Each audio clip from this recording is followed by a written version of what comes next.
Oh, welcome. I'm saying about something. Do you see anybody else here? So hopefully you can. This is what happens when you're a national vice president.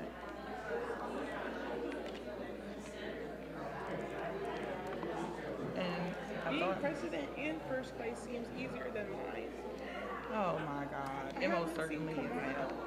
in ages. But I haven't seen Kamala. this is Councilwoman McCoy. If you want to No, I invite don't. her I to don't. come. I don't. You have to. Hello, Councilwoman McCoy. How are you? Nice. Oh.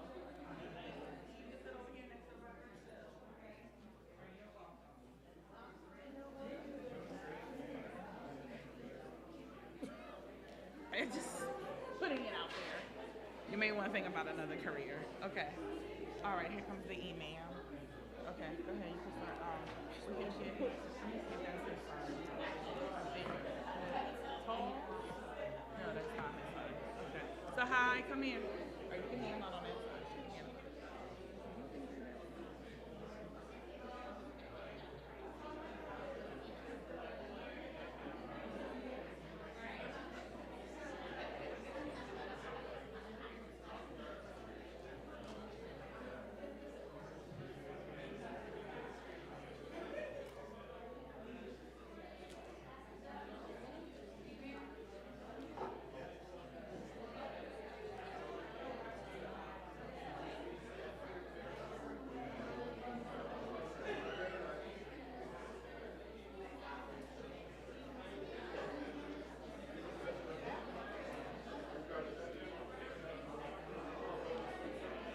Okay, I think I have everybody.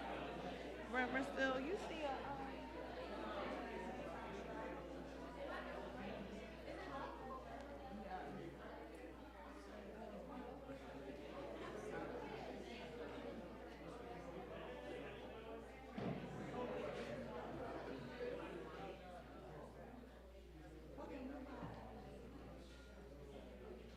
Hey, sound like I'm not here. Is that what we do? We just walk past people, not give the greetings? Yes, I was just trying to figure out why he just walked past me, didn't give me the greetings. Okay, that's okay. I need you to sit over there in that front row and get your sister and Raheem. What's your niece's name, cousin? Can you guys, all the young people, sit up here in the front row, please? Yes. Go ahead, Nasir. Thank you. Good morning.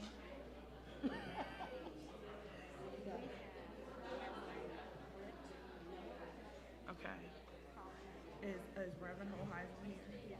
Okay. All right. I'm sorry. What's the name of the church? No, the person that you just talked about. Yeah, no, I'm getting ready to add it. I'm ready. Okay, from First Baptist Church. Okay, okay. And so I'm just looking to make sure we have it here. Good morning, Marianne. How are you? Okay. All right. So I think um, what we're going to do. It looks like we have a full program. So it looks like we're good. But I want to take your idea and then maybe do it like on the line with both our organizations. So I think it was a good idea. Okay. Yes. Now is Ahmed here? I don't see. Okay. All right. No problem. What?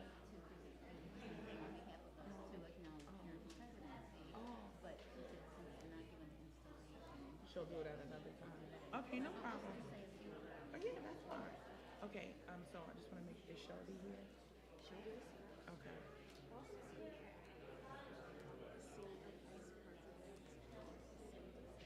What's that? Okay. Is it a governmental agency? Okay. All right. And is that person willing to get up and say anything? Or do you want me to just say? Okay. How do you spell that? I guess it doesn't matter. Ascenda. I'll just say it how it's pronounced. And what's that person's name? Monica. Okay. How are you doing introductions for them? Oh, just Yeah. give me one sec.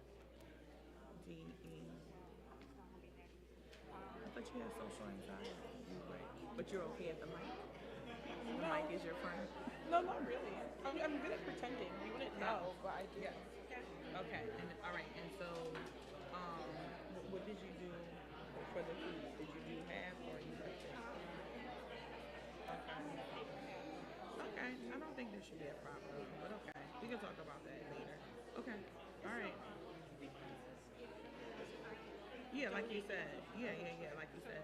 Okay, so we'll start, and then is Bob Mounts here? Yes. Okay, and so we should introduce him as moderator Mounts. Okay, that's his title, moderator, or just say Bob, Mr. What do you want me to say?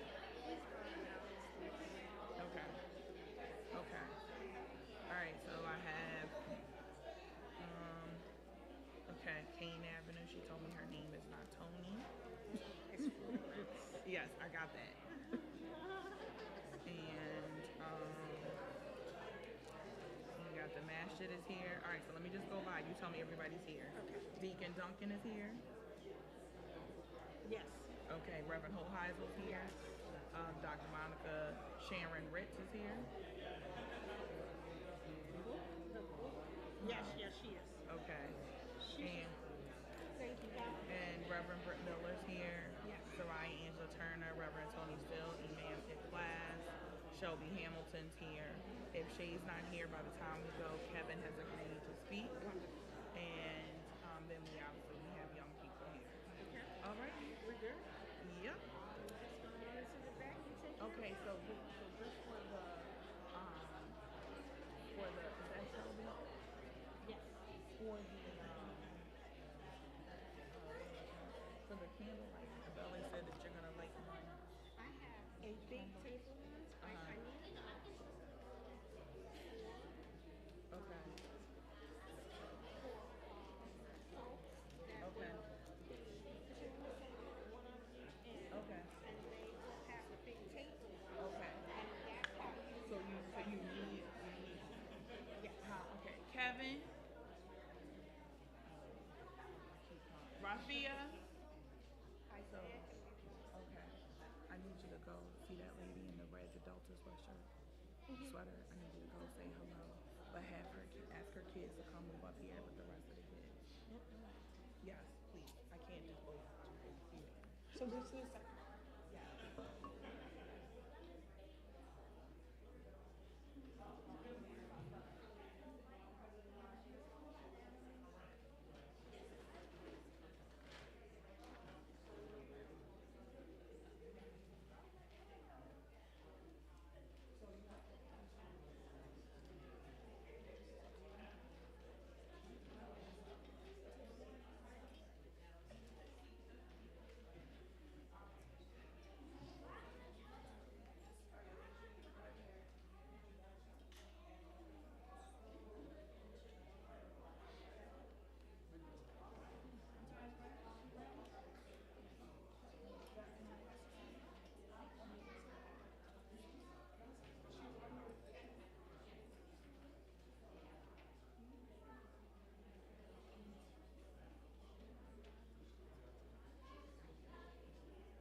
Hopefully my computer will not die while we're up here. Yes? Yes. Do you know all the words? If you don't, you'll be able to see the screen. Okay. All right, and I'm glad you said that because I need to write that down right here. Abella, how do you say her first name? How do you spell her name? Sierra. Okay. And you're gonna introduce her. Okay. at the beginning. No, I'm going to Abella first. Introduce Sierra. This is at the beginning of the program. Right here. With the with everything. So yes.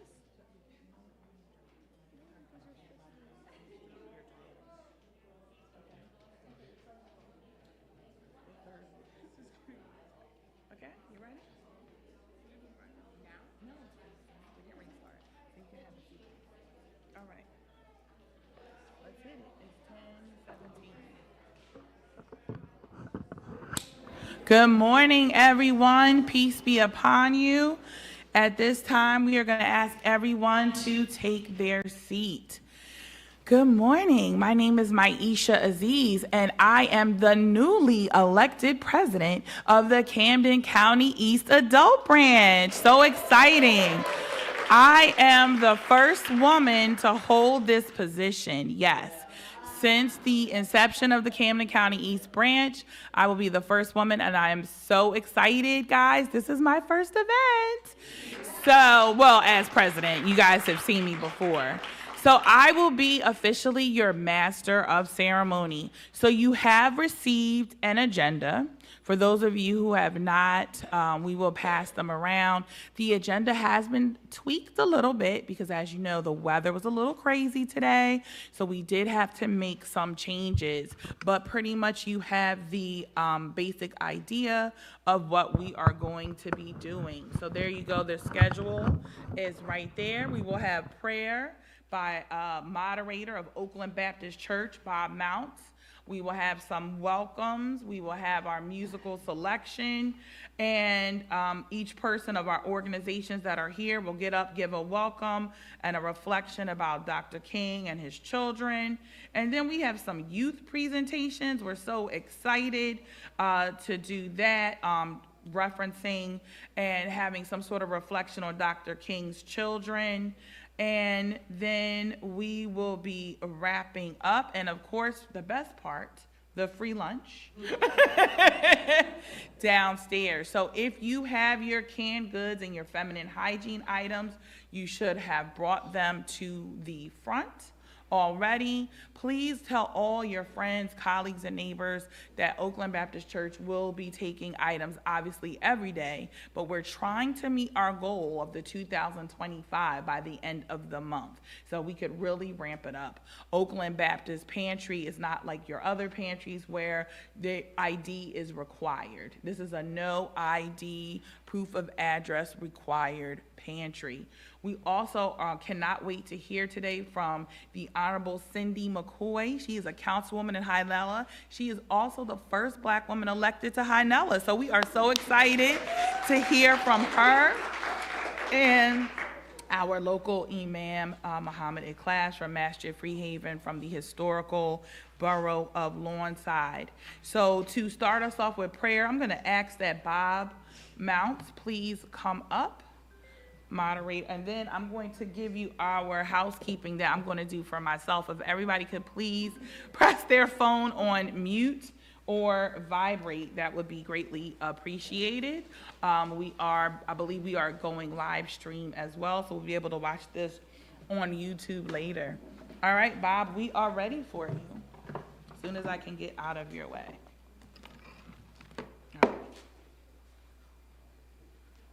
Good morning. Let us pray. Heavenly Father, we thank you for this opportunity to come and celebrate the life and the legacy of Dr. Martin Luther King. We thank you for his inspiration that invoked change in this country and in this world. We thank you for the opportunity that we have to continue that legacy as we serve others. And may we always remember to think of others more highly than ourselves. In Jesus' name we pray. Amen.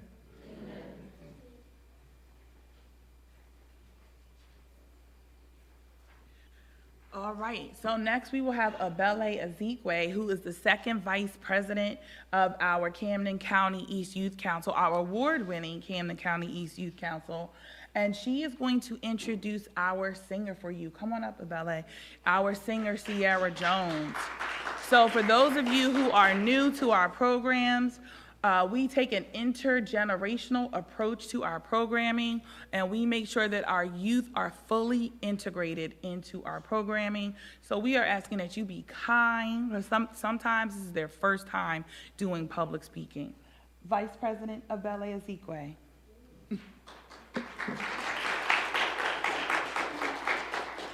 Thank you. Ooh, let me take this up. Thank you, and good morning, all. So I'm going to be introducing Mrs. Sierra Jones. Sierra is a proud 2024 graduate of Rowan University, where she earned her Bachelor of Music and Vocal Performance with a concentration in Jazz Studies. Her exceptional talent and dedication have earned her recognition as an award-winning competitor in the NAACP's prestigious Act So program. Beyond her academic and musical achievements, Sierra is deeply committed to her faith and community.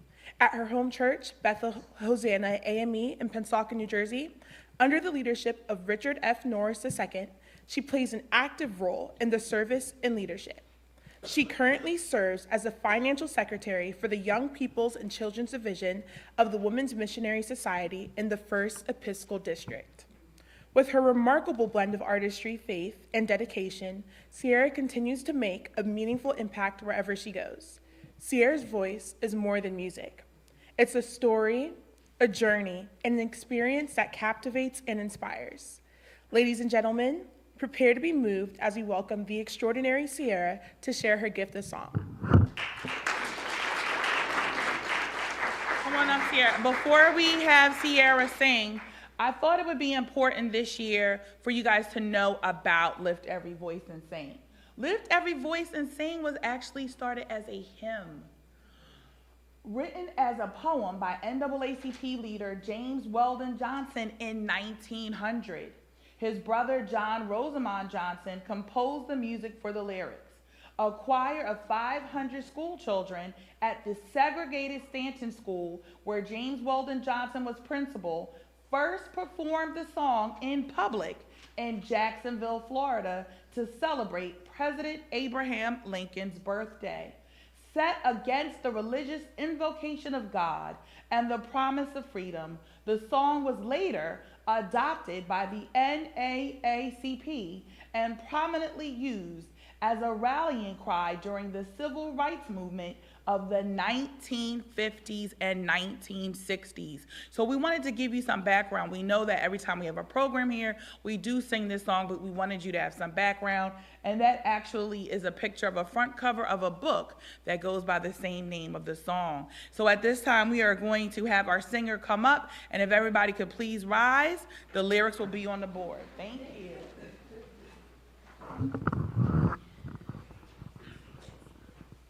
Next slide, please. And feel free to sing with me also. Lift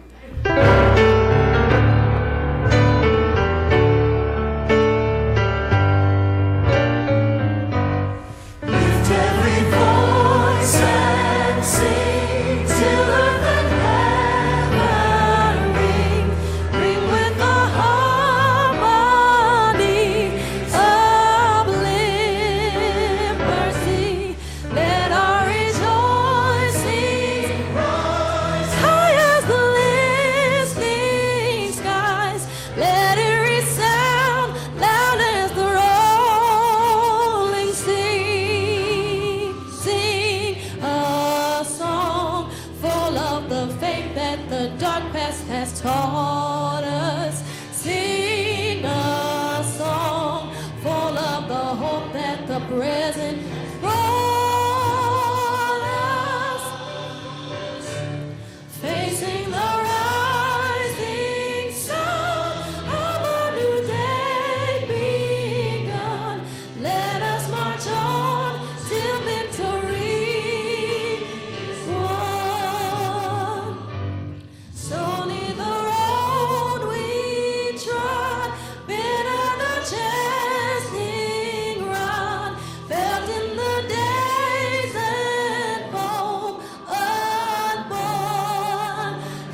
another round of applause to Sierra. Now, the background was a little high. Now, I did have the pleasure of hearing Sierra sing at the Pi Mu Omega Alpha Kappa Alpha luncheon, and she sang "We Shall Overcome." I might be able to twist her arm to see if she can sing that before we leave. So you guys send her positive vibes this way. Now, she doesn't have her group, so we may all have to sing the chorus. Kevin, you good with that? You're going to sing the chorus. We have some musicians in here, or people who at least care about musicians, so we should be good. All right, so we are now going to begin with our welcome, and that we will start with Deacon Duncan. So while Deacon Duncan is on her way up, I have some trivia for you.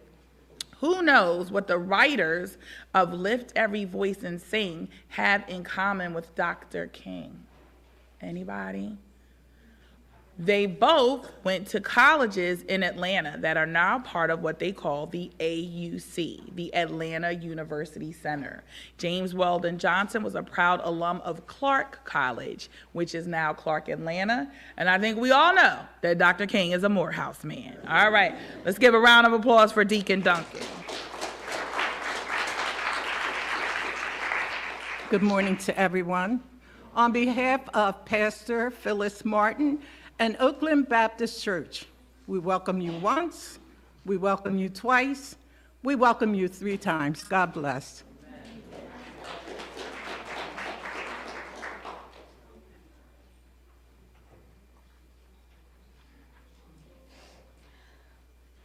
All right, next we are calling up Sharon Ritz. Sharon, are you here? All right, and then next will be Reverend Holheisel. And Sharon Ritz is here from Book Smile, and she will be giving you some welcome greetings while also talking about, come on up, while also talking about what Book Smile is, and I think they do have some books here today. All right, Sharon, go ahead. Thank you so much. So I am here representing Book Smiles. I'm a volunteer with this organization.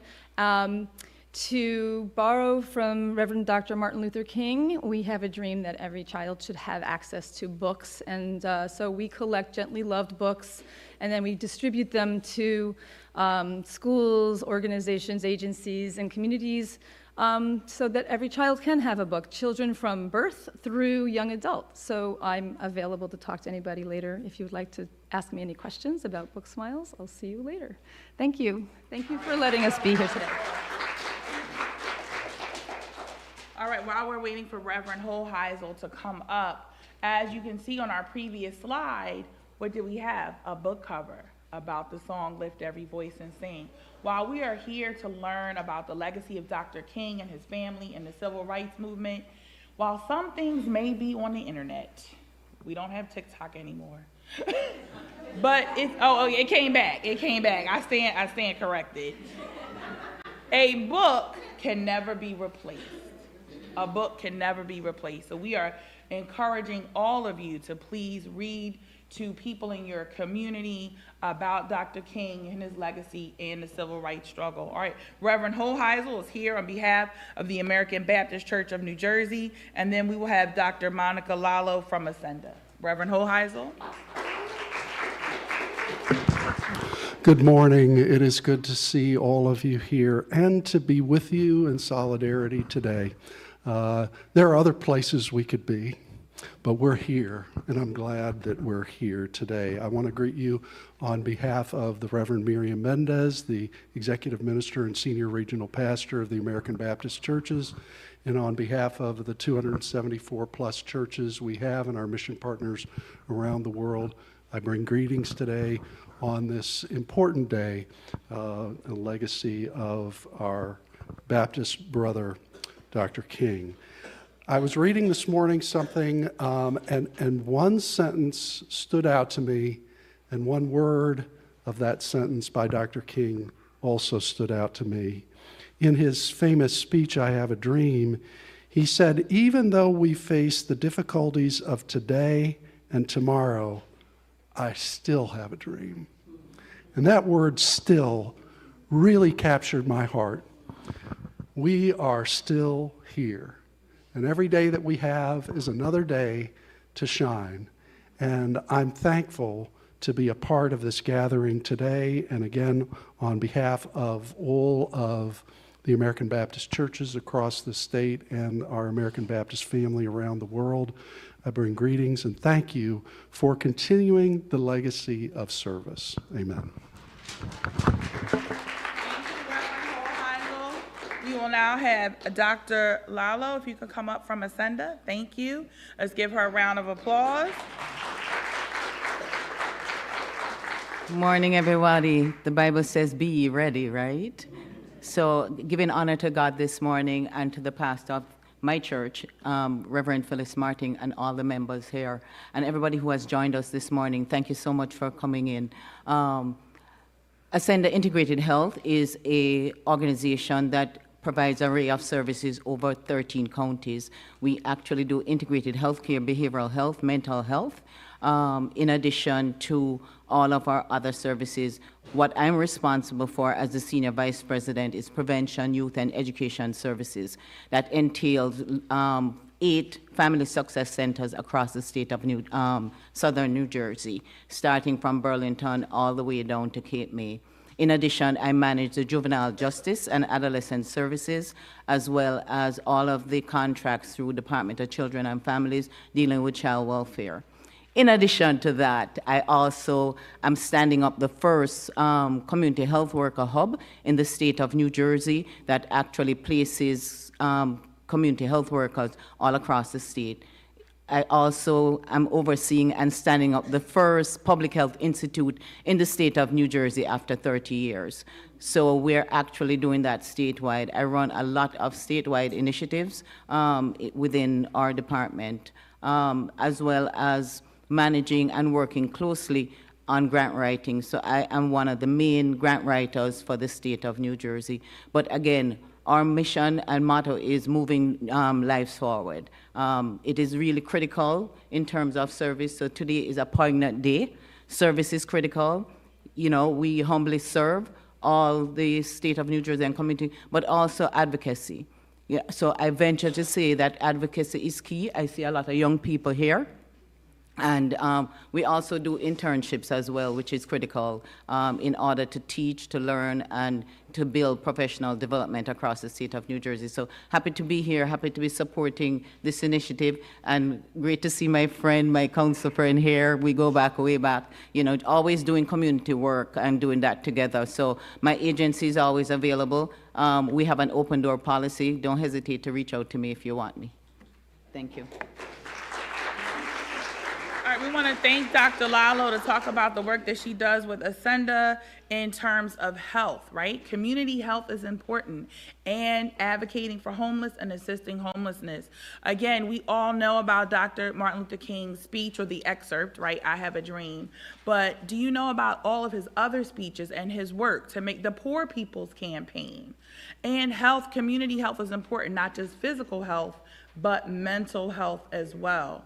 There is a new book coming out about Dr. King where it talks about how Dr. King had issues with mental health, which we can all be like, that fits, right? Because you were like, basically every day of your life was threatened. You had a lot to go through. And so it's important to have community organizations that are here to support the health of people, not just physical, but mental. All right, next we have somebody from Boss Mentoring, Rafia Hickson, and then we will have our first vice president of Delta Sigma Theta Garden City come up and give greetings. Everyone give Ms. Hickson a round of applause. Good morning, everyone. I send greetings from Boss Mentor Incorporated. We are a nonprofit organization in Camden City where we serve boys ages 8 to 18, providing mentoring services. I am one of the co-founders, along with Yanni Spencer. We are honored to be here today, and we are happy that NAACP Camden County East Chapter continues to be a community partner within our organization. Let's continue to keep Dr. King's legacy alive and continue to give back, which we definitely empower our mentees to provide community service within our area and surrounding areas. Thank you. Thank you, Ms. Hickson. Ms. Hickson is also a proud member of the New Jersey Garden City Alumni Chapter. All right, next up here is Tashara Brickus-Landy. She is currently our first vice president of the New Jersey Garden City Alumni Chapter of Delta Sigma Theta Sorority Incorporated. But let me tell you, her legacy of community service comes when I first met her, I want to say in 2002. She led a group of young girls back then at charter school, and she was part of our Delta Teen and Gems Academy before she was a Delta. She and I have gone up and down the Delaware Valley with groups of young women. She is definitely dedicated to community service. She understands the importance, again, of an intergenerational approach to advocacy and to learning. So please give her a round of applause when she comes up here. Good morning, everyone. It is my profound pleasure to be with you this morning on behalf of Delta Sigma Theta Sorority Incorporated, where I serve as the first vice president. I've served in many capacities in this organization, and it definitely will pull you up and make you do community service. I say this on behalf of my president, Julie A. Peterson, who definitely has pushed me along the way. Delta Sigma Theta does so much in the community internationally. It is heartwarming to me because, I don't want to tell my age, 20 plus years ago, Rafia was one of my Delta Academy and Delta Gems young ladies that I used to take on my journey, and their parents were like, oh, they're with Miss Landy. They could stay all day. They could stay all day. So I used to have them from sun up to sundown and see what it's done. She's done her own nonprofit. It's amazing to show the things that, how Dr. Martin Luther King, like if you do service and do something good, you know good, you do good, and once you know better, you do better.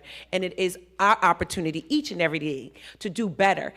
Sierra is one of our own Camden City School District students, and I say, oh, you ready to get a job? Yes, let's go.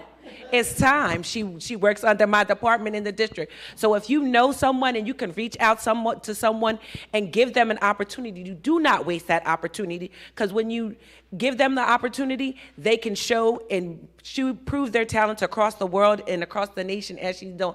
They've always asked, I've seen Sierra on the television. I was like, oh, that's Sierra walking down the street. She was in the parade. That's what I was just about. I said, that's Sierra. Look at my baby. So it is so amazing to be here with you as we partner and garner support on behalf of Dr. Martin Luther King and do upon his legacy what we are supposed to do.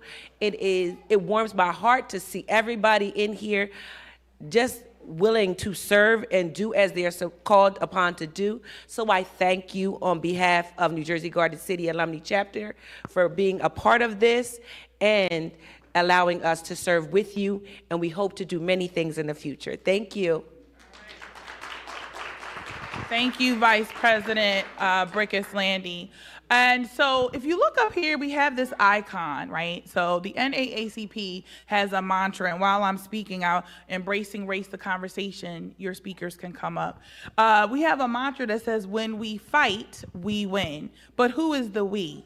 All of these people coming up to give the welcome, right? And fighting is not always violence. Fighting could be for literacy, Book Smiles. Fighting could be to prevent homelessness, Ascenda. Fighting could be youth mentorship, Boss Mentoring, Delta. Fighting could be faith, right? The civil rights movement is the heart of the church. Where were all those meetings? In a church somewhere with no air conditioning.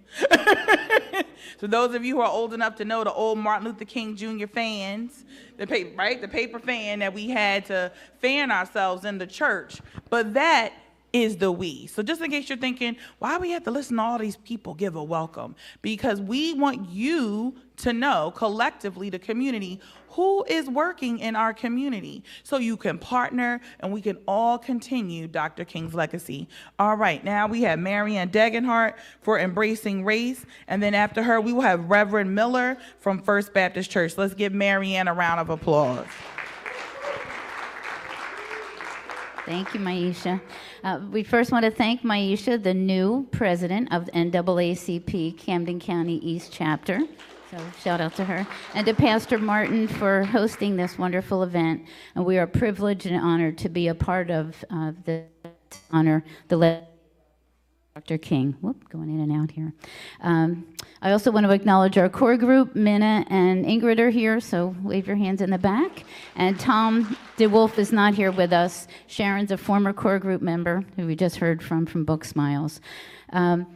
So when asked about the coincidence that Martin Luther King Jr. Day lands on the same day as Donald Trump's inauguration, something that has only happened twice before, President Clinton's inauguration and President Obama's re-election, Bernice King said in an interview yesterday, "It's wonderful that this occurs on the King holiday, the inauguration, because it reminds us of King." She went on to say, "We cannot start the year feeling defeated." She spoke of drawing strength from ancestors and being determined to move forward and not getting sidelined by challenges, and the need to strategize. The spirit of Dr. King is nonviolence, and this is her words, and nonviolence is not just a posture, it's a mindset. For us, we define it as love, a love-centered way of thinking, speaking, acting, and engaging that leads to personal, cultural, and societal transformation. The call is to move forward in a spirit of love. Bernice calls us to get out of our silos. That's not easy. Kyle Williams, co-founder of A Long Talk About the Uncomfortable Truth of Racism, encouraged us when having difficult conversations with folks who are ignorant about racism to go from furious to curious. If we see ourselves all as children of God and truly as brothers and sisters, then we are all part of Dr. King's legacy, and we are all called to live out his legacy. So if you're not part of Embracing Race, the Conversation, I encourage you to become a part of our organization. We have literature in the back.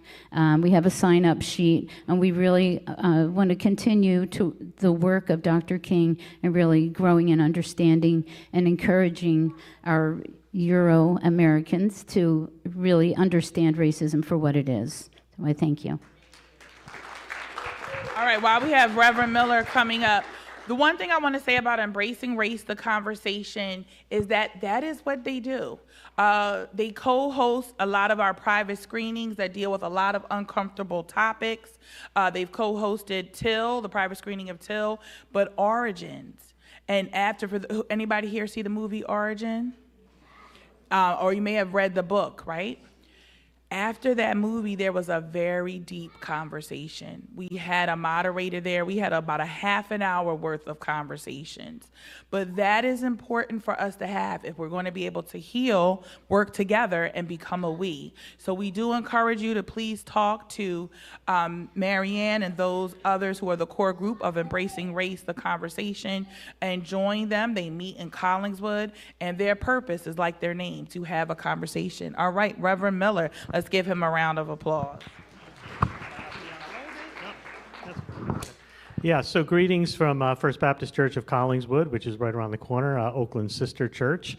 And it's great to be here today. I'm so happy to be here today because, you know, as I listen to people talk, as we sing the song, and as we think about the Reverend Dr. Martin Luther King, I'm just feeling very hopeful. I can feel the hope in this room, is what I feel in this room here today. And we've been talking at our church about how, Marianne juxtaposed what we're doing today and Martin Luther King Day with other events that are taking place in our world today.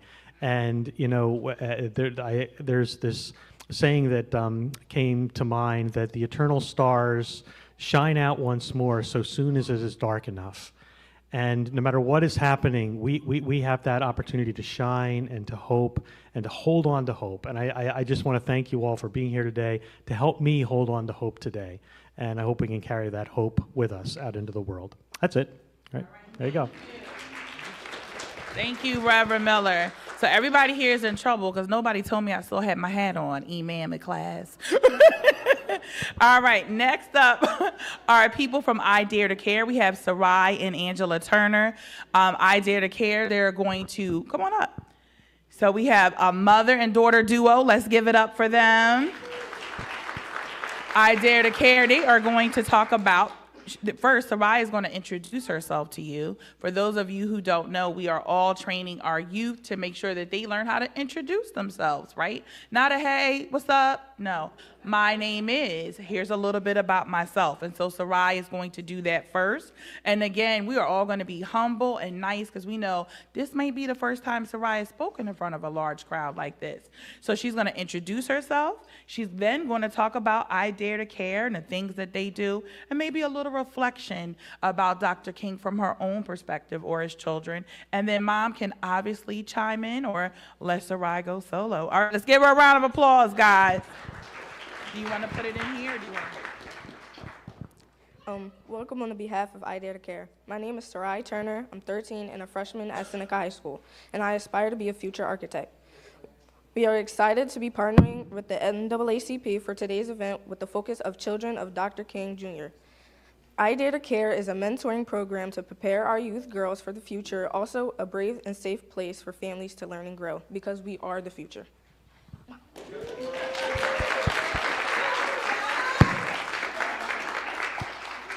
Okay, wait, hold on. Come here, Sarai. All right, Sarai, look up. Nobody was able to see your beautiful face. Wave to everybody. All right, now, Sarai, what is your aspiring career goal? To be an architect. To be an architect. Did you hear that? Now, listen now, we all know our history, right? Benjamin Banneker, famous African-American architect, had a lot to do with Washington, D.C. So we are going to look out for you. We have a proud member of the NAACP who is an architect, and he's always looking to give young people internships. I will make sure to give that information to your advisor, okay? All right, everybody give Sarai a round of applause. See, the back of her shirt says hashtag mentoring, hashtag mentoring. So we are so excited. So now that they have completed, we are going to let the incomparable finer woman, Reverend Florence Tony Still, come on up. And for those of you who don't know, the reference to finer woman is because she is a member of Zeta Phi Beta Sorority Incorporated, and their tagline is Finer Womanhood. Reverend Still is the pastor at Kane Avenue Baptist Church and the sister friend of Reverend Phyllis Martin. Please let us give Reverend Still a round of applause. You know, the church always say amen. Amen. But we say good morning to you. It's so good to be out here on this day, on this snow day, and we are excited to see everybody out here. And so to the hosts and hostess and all, we say thank you for this is your third annual year that you have done this. And so we are at Kane Avenue Baptist Church. We are the first Black Baptist church in the state of New Jersey. Those ancestors of ours dared to start a church before the Emancipation Proclamation.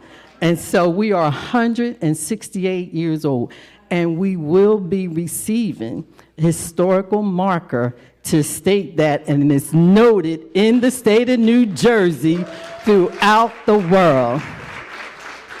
So I do have to mention this. One of my members, Dr. A. Diane Thomas, I gave her an assignment. Can you do this research so that we can prove it? We always knew, because when we take the time to pass the history down to those that are below us, we will remember. But now it is documented, it is recorded, and then during her search, during her research, we met Sister Dolly Marshall.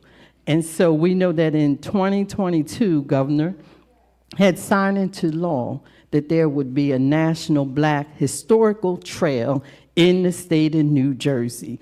Kane Avenue was one of 30 that received that, and we will get our marker. So we will continue to pray, and Kane Avenue has always been a place that has been in a community, always been a place. So many people, no matter where they went, they came through Kane Avenue. Has always been one that was out there to help, to be the community activist, to open their doors up. And y'all brag about Sierra, we had her from a baby.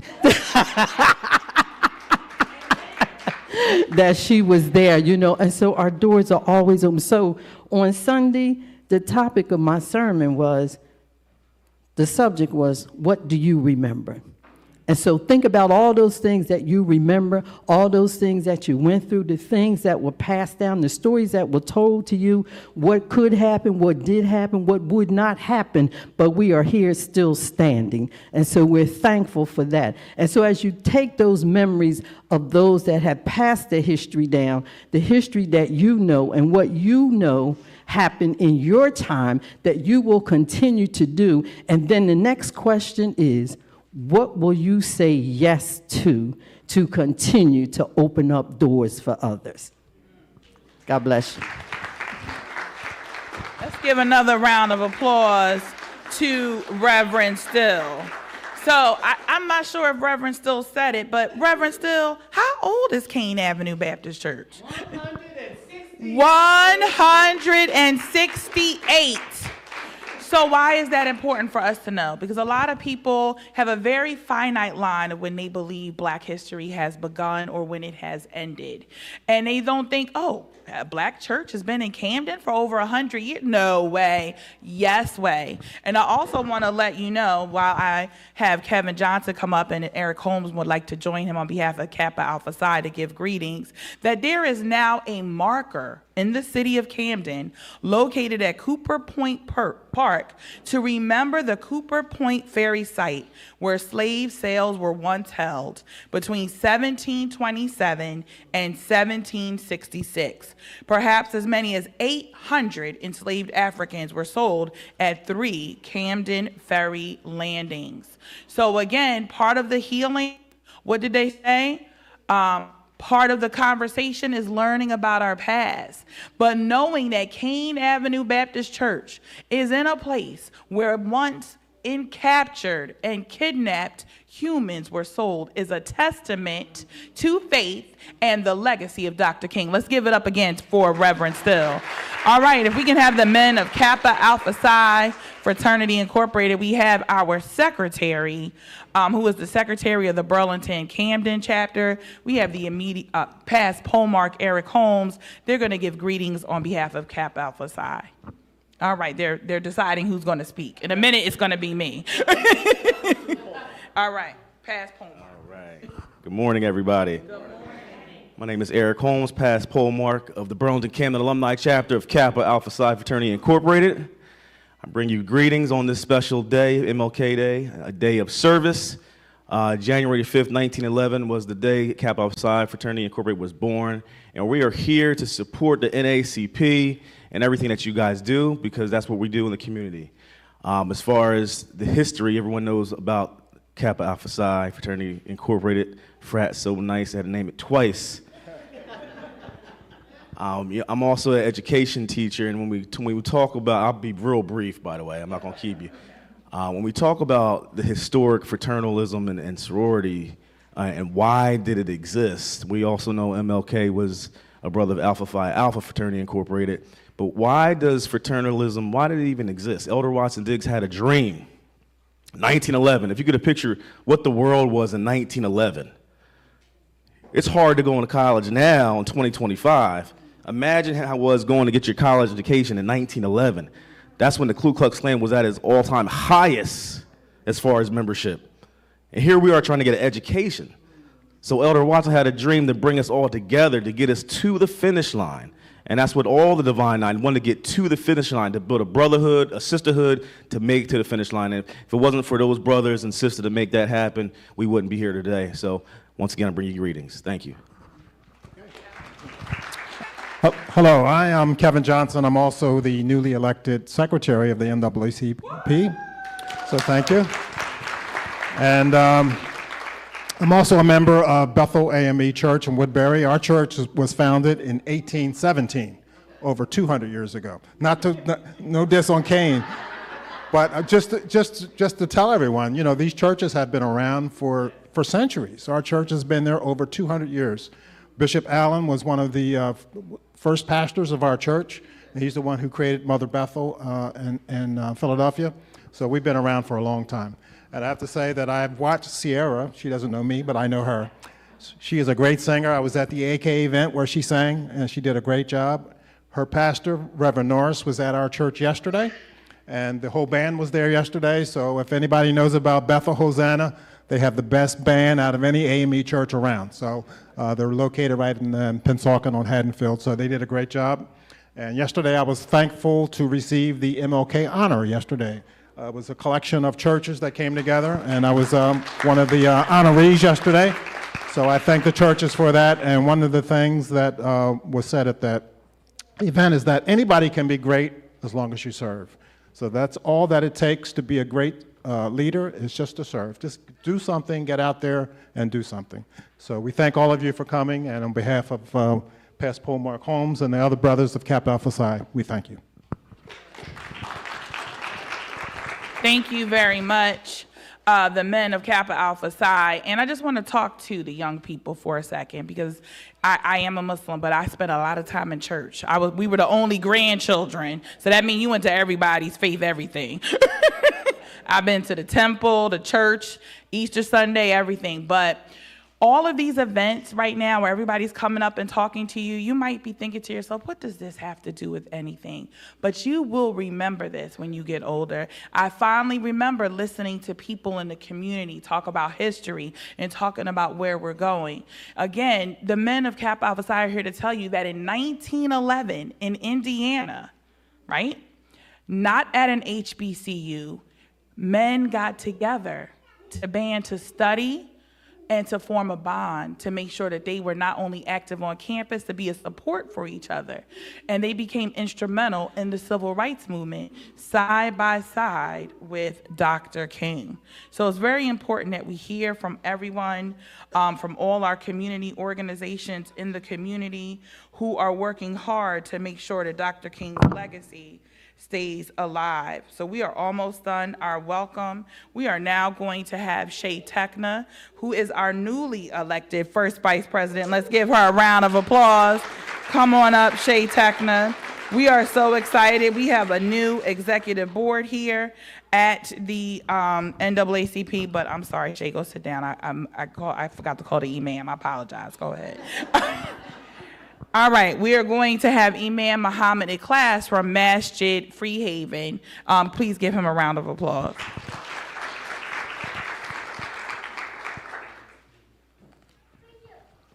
Good morning, everyone. My name's Muhammad Ikhlas from Masjid Freehaven in Lawnside, New Jersey. I was asked to just give a brief talk about Reverend Dr. Martin Luther King and his children. I grew up Muslim. My parents were Muslim. Their parents were Muslim later on in life. And honestly, I feel like I've been robbed because, growing up, we talked about Malcolm X a lot, and I don't think we spent enough time talking about the legacy of Reverend Dr. Martin Luther King. And the more I learn about him, the more fascinated I am about him. And so I'll just say the few things that really struck me that I've recently learned about his children and about his family. So, God prepares us. He's a merciful God. He prepares us for the tests that we're going to encounter. He prepared Moses to go back to speak to the Pharaoh.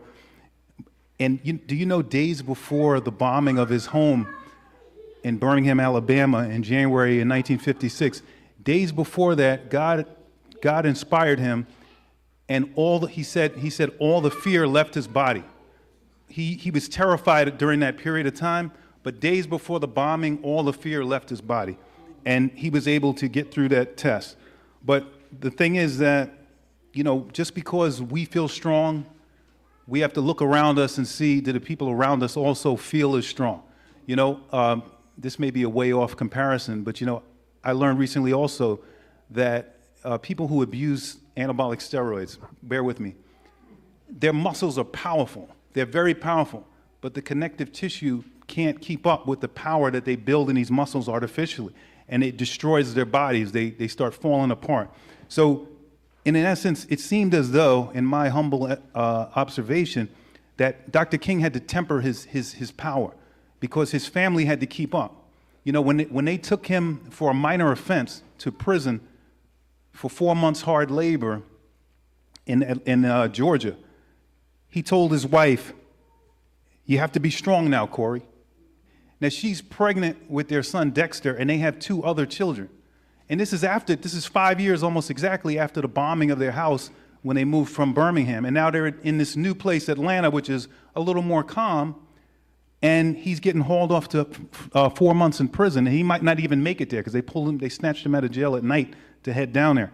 So it's just amazing. The more I learn about him, and I feel like fully inspired by him, and learning about his life, learning about how his wife, Coretta, got through those times, how we could all just reflect on how our decisions affect our families, and, to give our families time to sort of catch up. If you feel courageous, look around you, look around at your support system, and make sure that, you're not up there by yourself and that your family is also supported.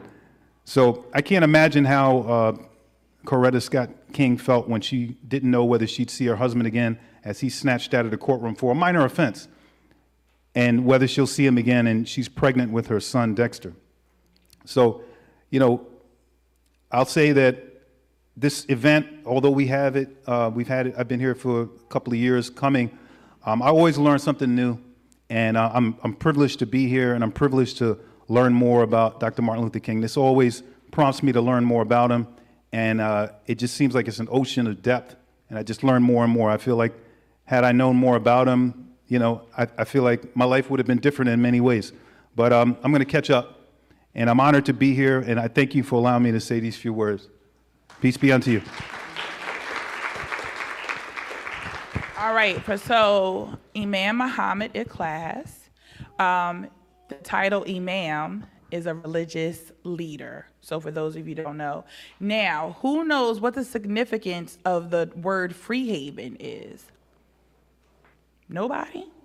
Free haven. Oh, yeah, yes, ma'am. Stand up. Her last name may rhyme with the imams, but go ahead, stand up. Come on up here and tell everybody the significance of free haven. Turn around, introduce yourself. Hello, I'm Naila Ikhlas.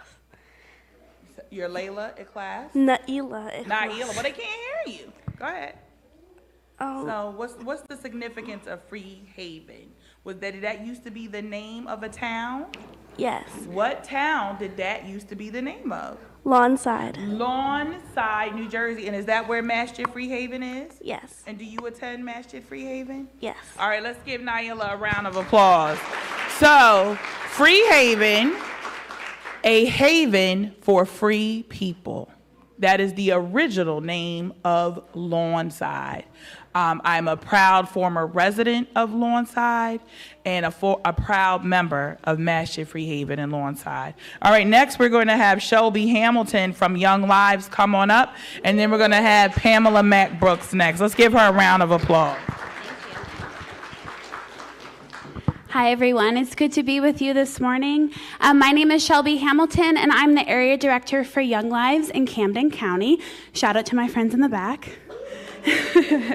Young Lives exists for pregnant and parenting adolescents to grow in faith, grow in life, and grow in leadership.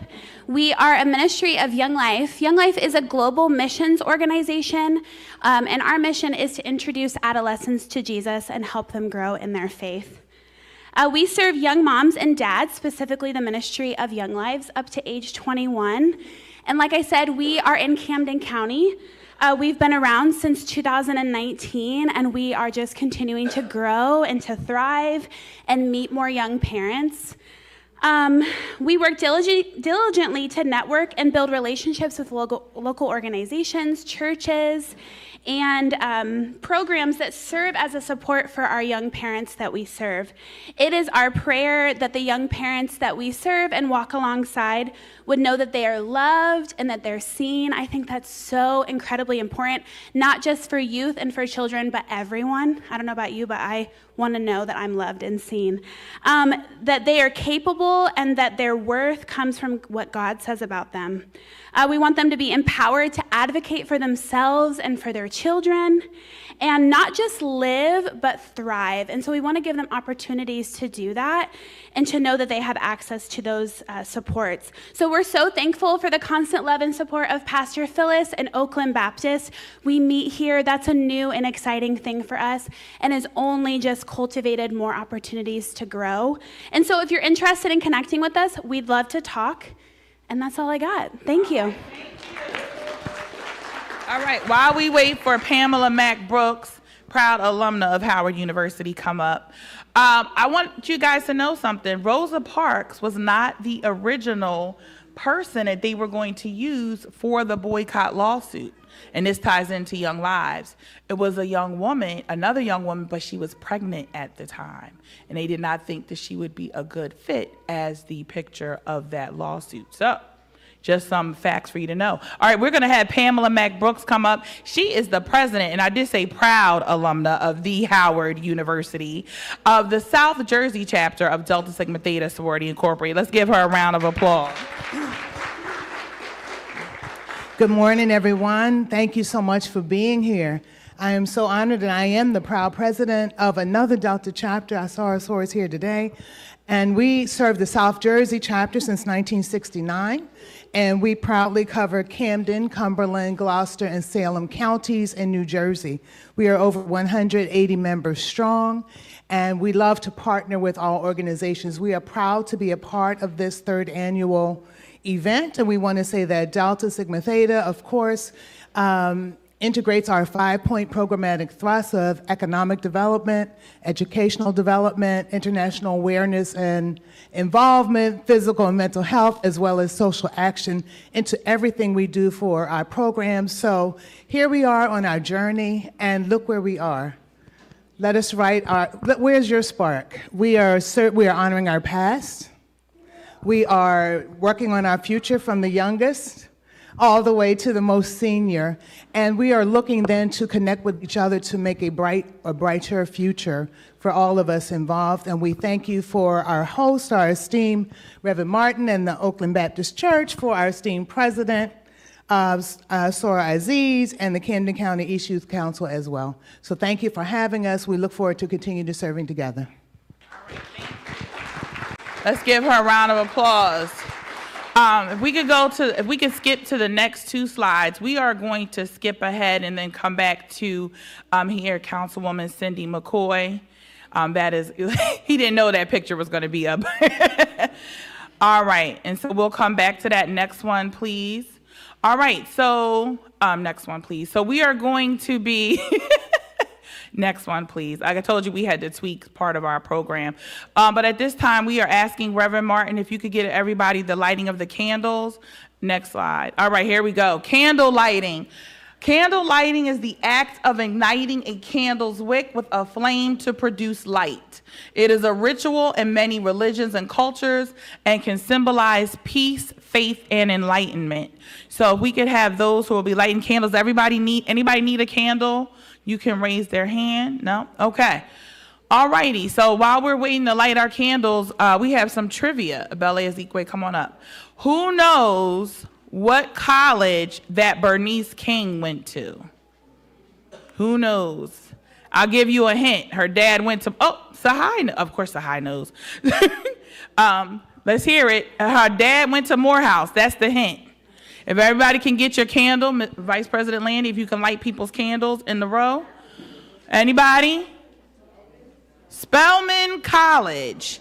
Spelman College is the all-female college that is right next door to Morehouse.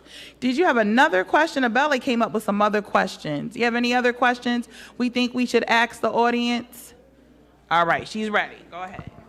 Does anybody know the name of Dr. Martin Luther King Jr.'s youngest son? Yes. Anybody? Anybody? Nobody. Tell us what the answer is. Dexter King. Dexter King. Okay, I have one. Who knows Martin Luther King Jr.'s original name?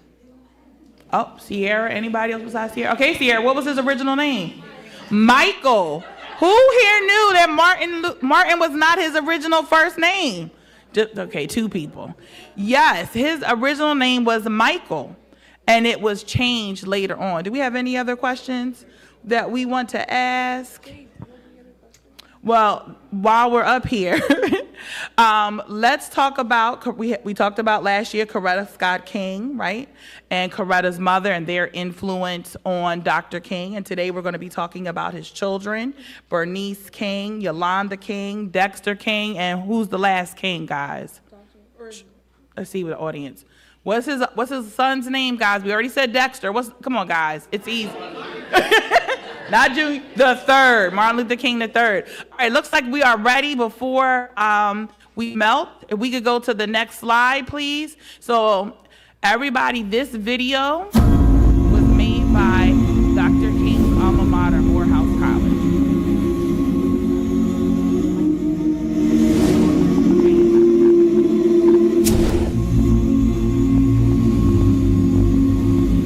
A young man, a student like me, last name King before he was one or knew he'd become one. The moral conscious, ubiquitous, seer, sitting in class reading books while bombs exploded. Bombs exploded. Cauldrons of hate boiled. Little did he know that soon he'd be called. He knelt before Kaepernick took a knee, turned one cheek, then the other, illuminating shame.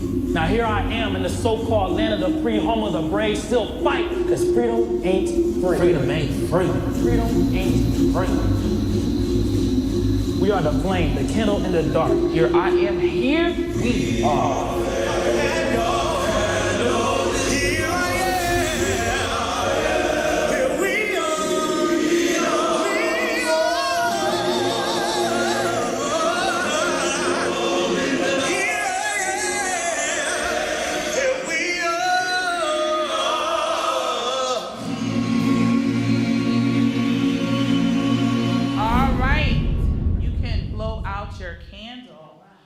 Felt inspired by that video.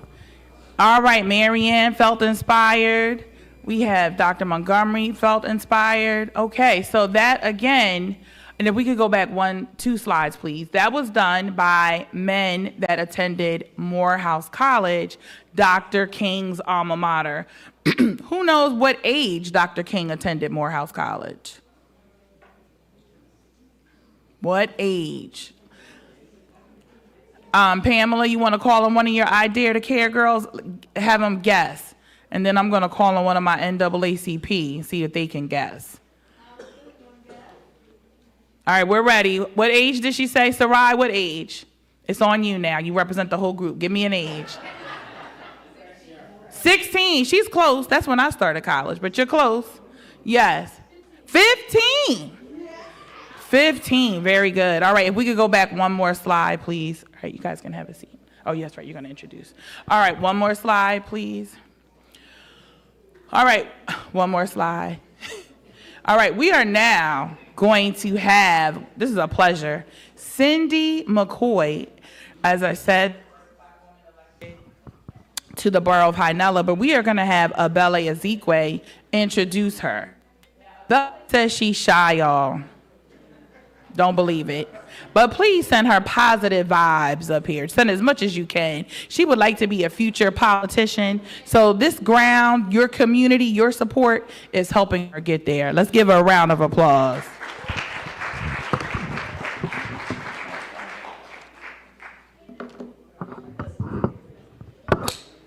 So as you all know by now, today we gather to honor Dr. Martin Luther King Jr., whose commitment to service shines brightly, illuminating their communities with hope and progress.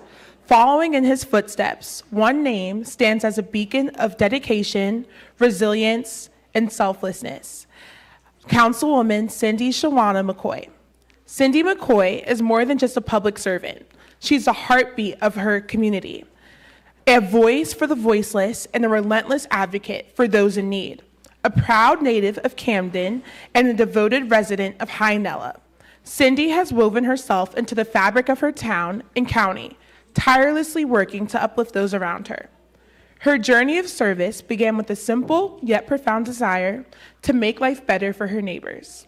Whether it's organizing garbage pickups, cleaning parks, repairing potholes, or addressing pressing issues like cybersecurity and road safety, Cindy approaches every task with humility and purpose. As an elected official, she has served as a council member for 6 years, a county committee member for 2 years, and most recently as a municipal chair for Hynella. Her leadership is not defined by titles, but by the impact she creates daily. Beyond her official duties, Cindy serves as the chair of the Women's Caucus for the Democratic Committee. In this role, she champions causes that resonate deeply: healthcare disparities, voting rights, equality, and the empowerment of women in politics and law. Through her unwavering dedication, she is a bridge between government and civil society, shaping agendas and driving meaningful change. But Cindy's heart is perhaps most visible in her commitment to people. She has brought joy to senior citizens, raising their grandchildren through the Adoptive Family Toy Drive, ensuring they feel seen, loved, and supported. Her acts of kindness ripple for beyond immediate needs, inspiring others to take up the mantle of service. When she isn't dedicating her time to the community, Cindy finds joy in the company of her family and friends. As a mother, she beams with pride for her son, Almier, a recent graduate of Rutgers University, a testament to the values of perseverance and achievement she embodies. Today, we honor Cindy McCoy, not just for what she does, but for who she is: a mother, a mentor, a friend, and above all, a change maker. She reminds us that true leadership lies in service, and that she stands as a testament to the extraordinary power of ordinary acts of kindness. It is my distinct privilege to introduce you to the 2024 Camden County MLK Freedom Medal winner, Cindy Shawana McCoy, a woman whose light continues to inspire us all. Please give her a round of applause. Thank you so much. You said that so beautifully. Hello, everyone. I want to give honor to God for being here today, to be able to speak in front of you. It is a privilege. I want to thank the woman of God, the house here, and also attorney Maisha Aziz for having me. So my name is Cindy McCoy. I'm city councilwoman in Hynella, as you all know. And my subject for today is Do It Afraid. Do It Afraid.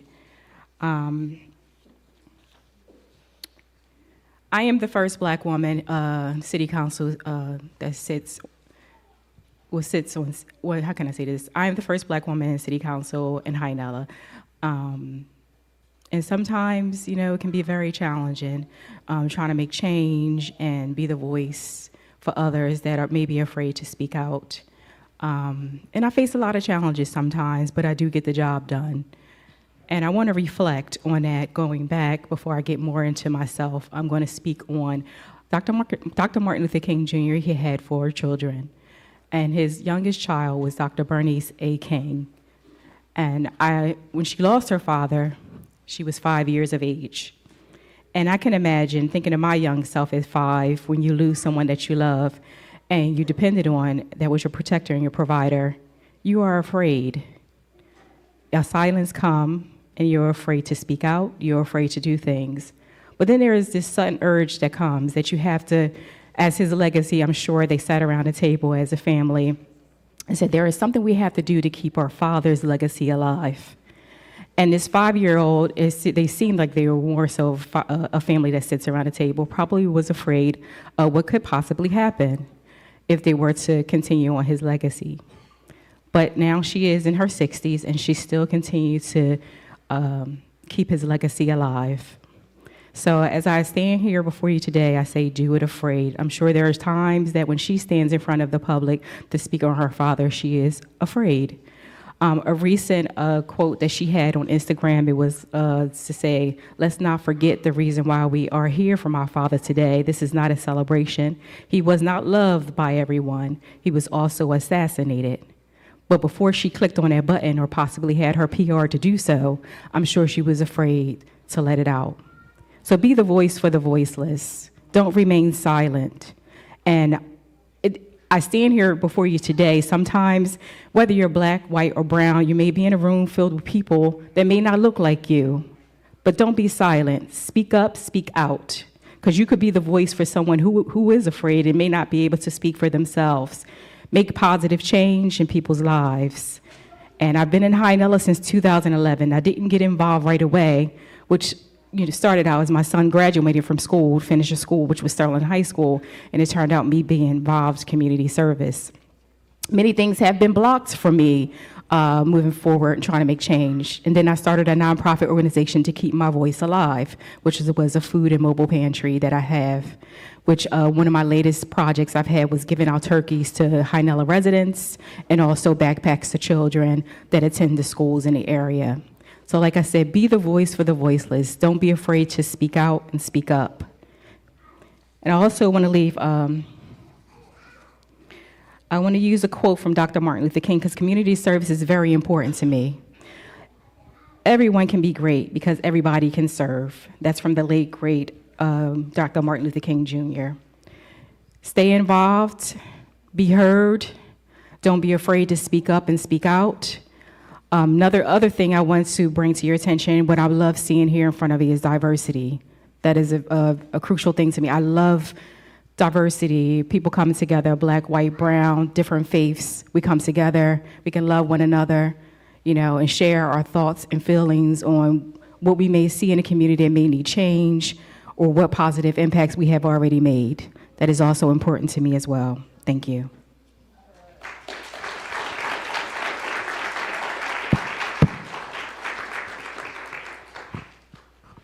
Hi, so we have a couple questions for you. So, as the first Black woman elected to council in Hynella, how are you advancing Dr. King's vision?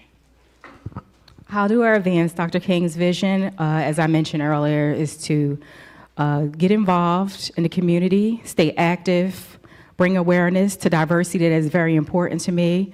I can't stress that enough. I'm currently in a town that may have been maybe doing the same things for 20, 25 years, and they only celebrate one holiday, and I have brought Juneteenth and Three Kings to their attention. I had to fight several times to even have it on the agenda, but it takes some time for things to, come to the forefront, but I am making it aware of diversity in the town and other places I may go.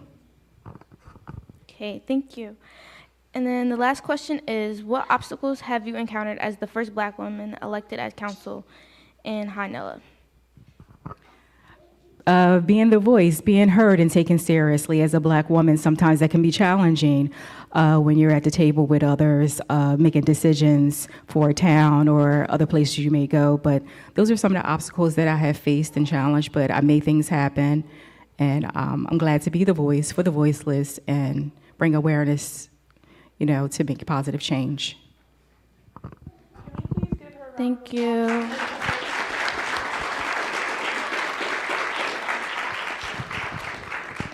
Give a round of applause to Jay Speller, our future Oprah in the making over here. All right, you guys ready? So if you were here so we have a Beyond the Dream and Experience the Dream. Experience the Dream is done during our March on Washington anniversary commemoration. Sahai Kadir, come up.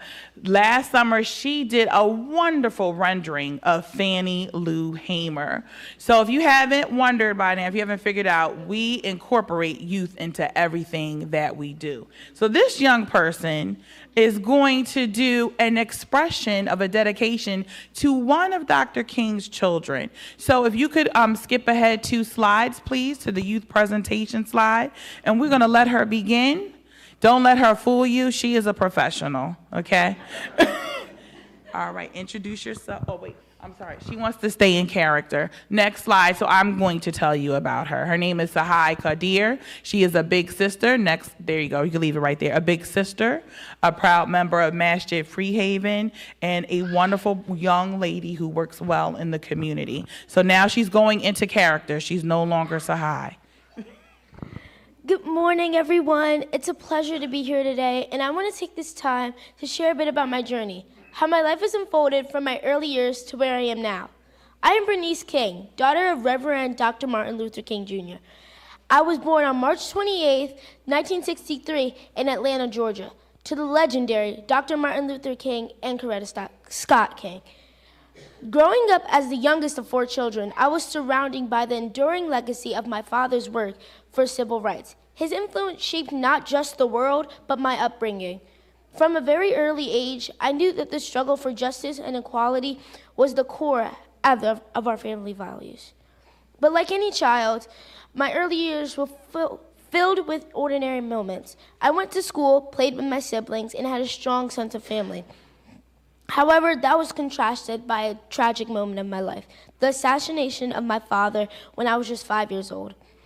Losing him was an unimaginable pain, and yet my mother, Coretta, became a pillar of strength for us. She carried on his work and was deeply committed to raising us with the same values of justice, equality, and love that he had taught. As I grew older, I began to understand more about my father's work and the sacrifices he made. I also became more aware of the immense responsibility that came with being his daughter. There were times in my youth where I felt the weight of that legacy and expectation to continue his fight for justice. But I also learned that I had my own voice, my own path to take. I attended Spelman College, where I pursued a degree in psychology and later earned a law degree in the Emory University School of Law. During my studies, I started to focus more on how I could contribute to the world in my own way. My education helped me realize that the work my father started was far from over, and that my efforts could build upon his legacy using my unique talents, experiences, and my perspective. After I finished my studies, I worked in the legal field for a while, but soon I began to find my true calling in the areas of advocacy and community engagement. I became an advocate for civil rights, peace, and justice, and in the process, I also took on the responsibility of leading in the King Center, an institution that my mother had established to preserve my father's legacy. It's been both an honor and a challenge to carry that mantle, but it also has allowed me to deeply connect with the communities who are striving for the same values of freedom and equality that my father championed. In my work today, I remain committed to continuing the fight for social justice. I'm also dedicated to speaking out about issues that matter to me personally, such as nonviolence, human rights, and economic equality. My experiences, both painful and empowering, have shaped my perspective, have propelled me not to only preserve my father's teachings, but to also expand upon them.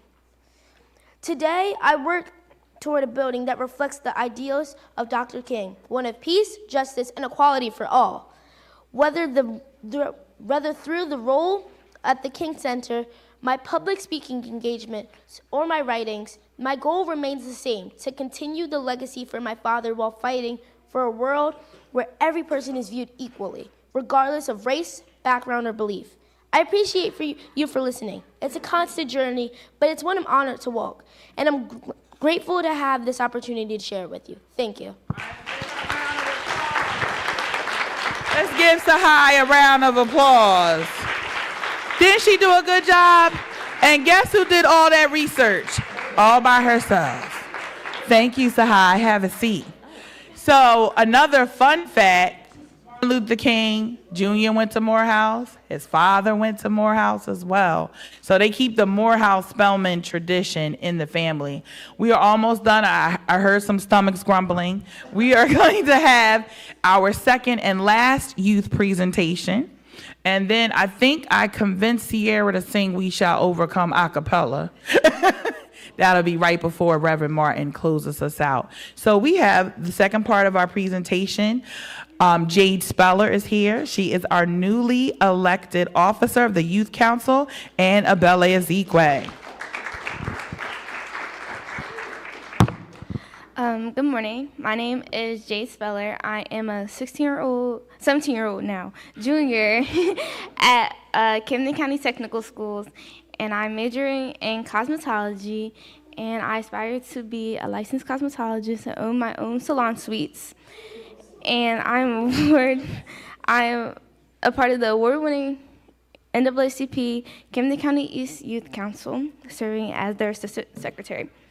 So today we come together to remember a man who dared to dream, a dream of justice, freedom, and equality for all.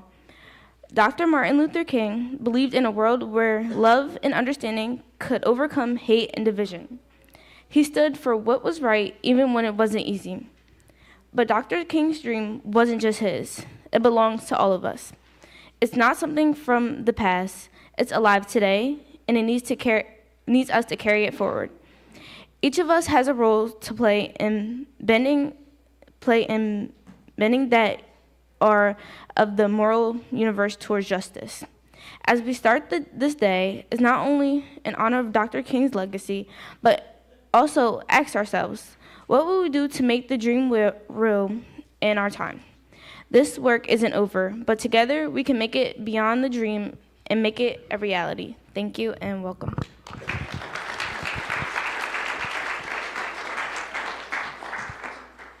Good morning, everyone. Again, as you already know, my name is Abele Ezekiwe, and I'm the second vice president for the award-winning, Camden County East chapter of the NAACP. I am 16 years old, and I am a junior at Eastern Regional High School, and I'm an aspiring politician and lawyer. So, now I will be sharing a quote from Dr. Bernice King. It's okay to be angry and feel rage. It's okay to be sad and feel like crying.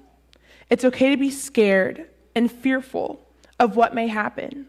It's okay to be disappointed and feel like giving up. But remember that you are not your feelings.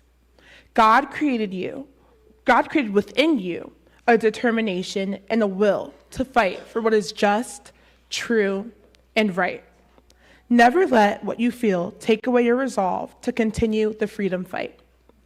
As my mother once said, struggle is a never-ending process. Freedom is never really won. You earn it and you win it in every generation. I stand here today, not just as a young Black woman in America, but as a living testament to the dream of Reverend Dr. Martin Luther King Jr. and the dream that he shared with the world. Over 60 years ago, Dr. King stood on the steps of the Lincoln Memorial and declared his dream, a dream of justice, equality, and freedom. He dreamed of a day when the descendants of those who had once been divided by chains and power would unite in the spirit of brotherhood. He envisioned a future where Black children, like me, would no longer be defined or limited by the color of their skin, but celebrated for the depth of their character and the strength of their dreams. Today, I stand here living beyond that dream, knowing that while progress has been made, the work is far from finished. I am beyond the dream because I'm allowed to speak, to learn, and to aspire to heights my ancestors could only once pray for. I am beyond the dream because I'm unapologetically proud of my Blackness and my place in this world. I am beyond the dream because I refuse to let the struggles of the past become invisible in the present. But being beyond the dream doesn't mean we have arrived. It means we're carrying the work forward. Reverend Dr. King gave us a vision, but it's up to us, young people like me and like you, to make sure that the vision is a reality in every corner of this nation. Living beyond the dream means fighting for justice when injustice still exists. It means ensuring that opportunities are not just available, but accessible to all. It means dreaming even bigger, building on the foundation laid by those who marched, fought, and sacrificed for us to be here. Youth Council, may you please come up and introduce yourselves? Let's give them a round of applause.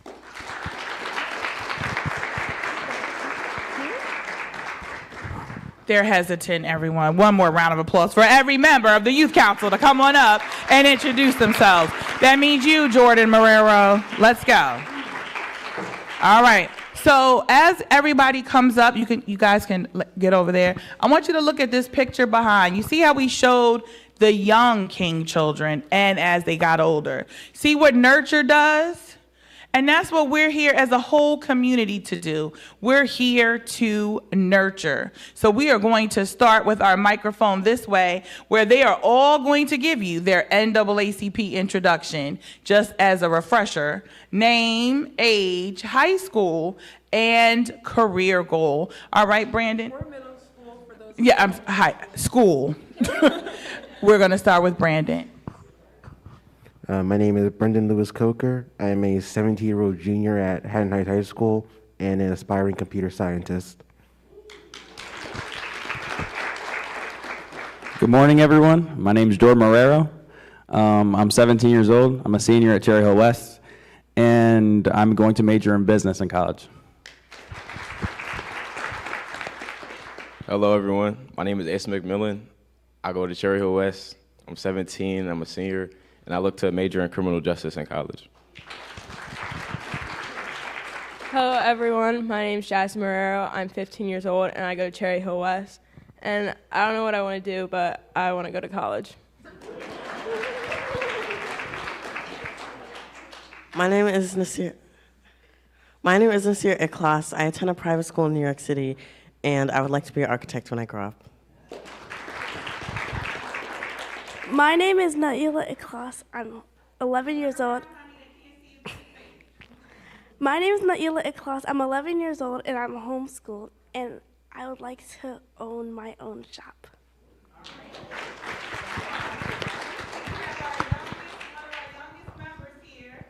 Hello, my name is Brandon Brown, and I go to Lawnside Public School, and I am 6. Very good.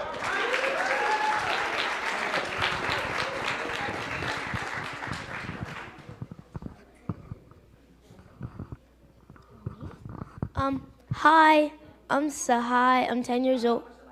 Oh, I'm Sahai Kadir.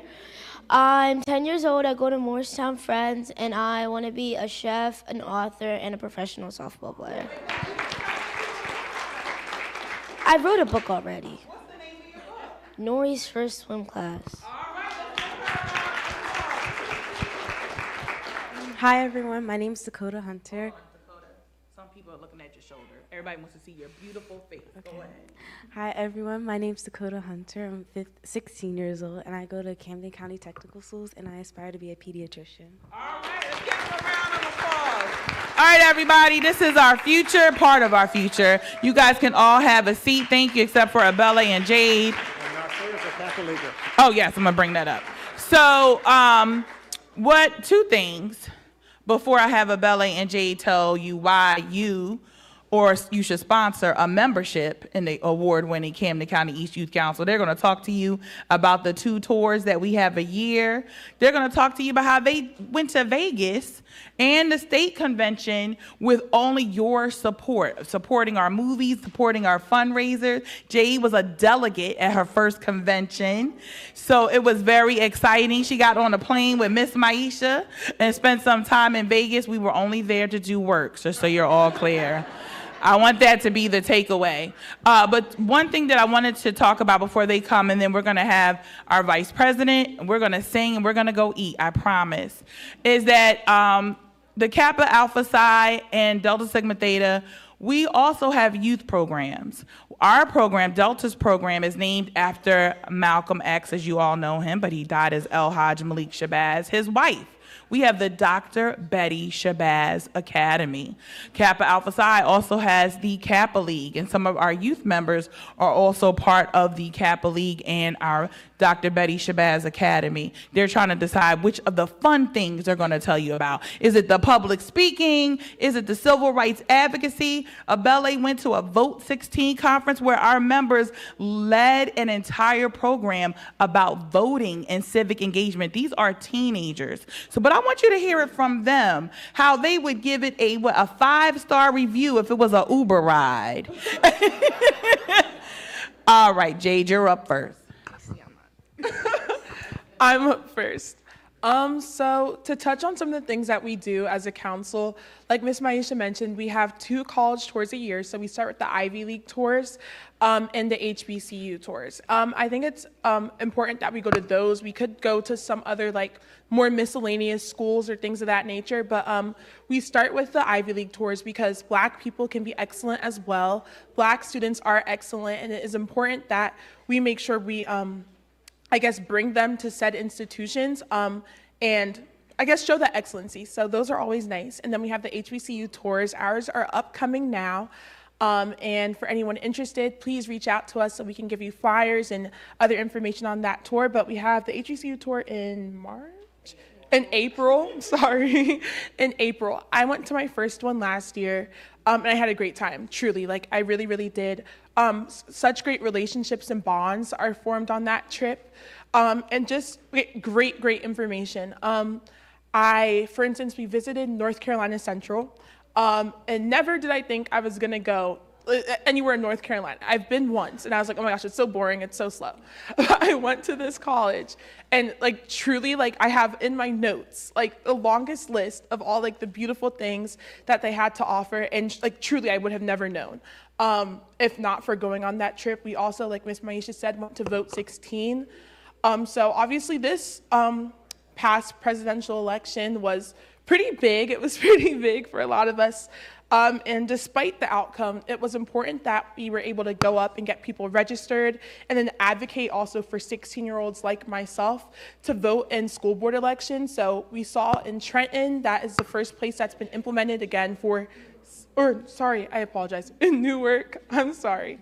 It was the first place to implement 16-year-olds to vote in their school board elections. So we really do put in the work, and in that, we have a lot of fun. Truly, this is my cousin, and me and her can say we're very different, I will say that, but we can always come together and agree that like we had a great time. So none of the work goes to naught, and then also, for the movies and things of that sort, the fundraisers, we have some at race car places and at movies.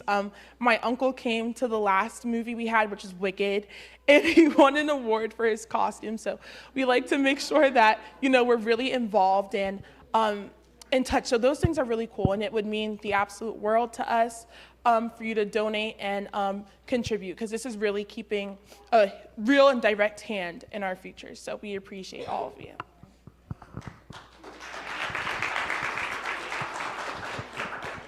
Hello, I'm the different cousin. So we do a lot with our youth as the NAACP.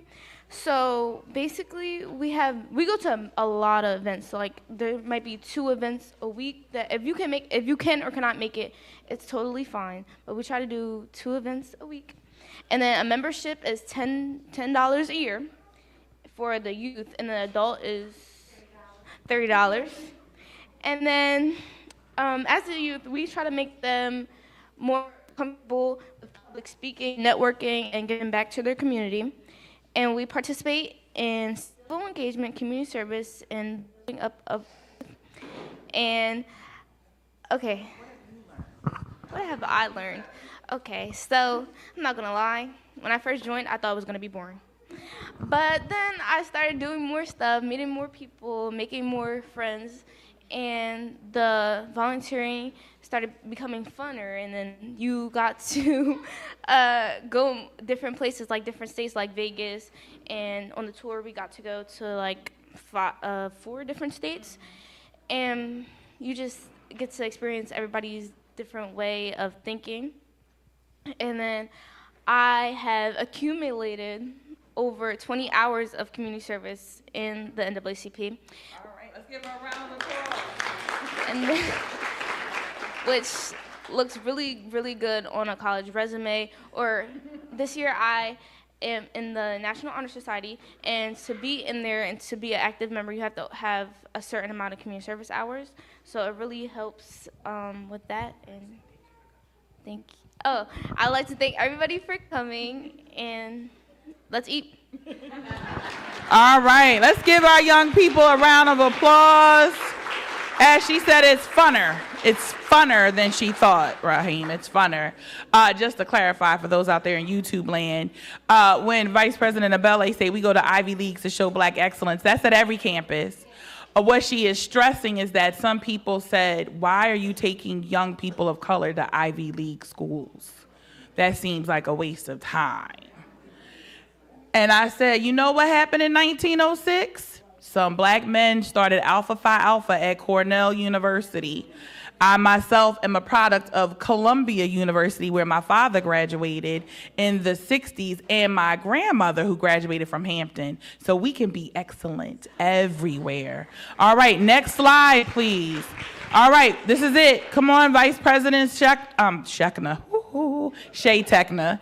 All right, she is going to talk about our legacy. She's going to introduce herself to you, and let's give her a round of applause. She is our first Vice President, newly elected.